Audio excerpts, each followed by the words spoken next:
Welcome to doassignment.ca.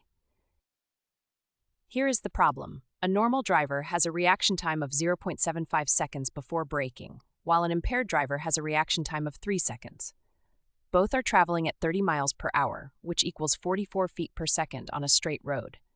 Both cars can decelerate at 2 feet per second squared. Determine the shortest total stopping distance, d, for each driver from the moment they see a hazard. Now, let us work through the solution step by step. The total stopping distance has two parts. First, the distance covered at constant speed during the reaction time before the brakes are even applied.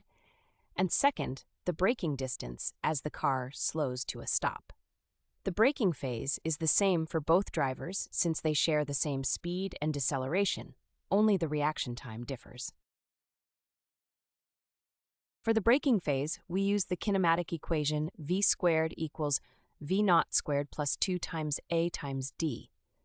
Setting the final velocity to 0 with an initial velocity of 44 feet per second and a deceleration of 2 feet per second squared, we get the braking distance equals 44 squared divided by 4, which is 484 feet. This result is the same for both drivers. For the normal driver, the reaction time is 0.75 seconds. During that time, the car is still moving at 44 feet per second, so the reaction distance is 44 times 0.75, which equals 33 feet. Adding the reaction distance and the braking distance for the normal driver, 33 feet plus 484 feet gives a total stopping distance of 517 feet. For the impaired driver, the reaction time is 3 seconds. The reaction distance is 44 times 3, which equals 132 feet, 4 times greater than the normal driver's reaction distance. Adding 132 feet of reaction distance to the 484 feet of braking distance, the impaired driver requires a total stopping distance of 616 feet.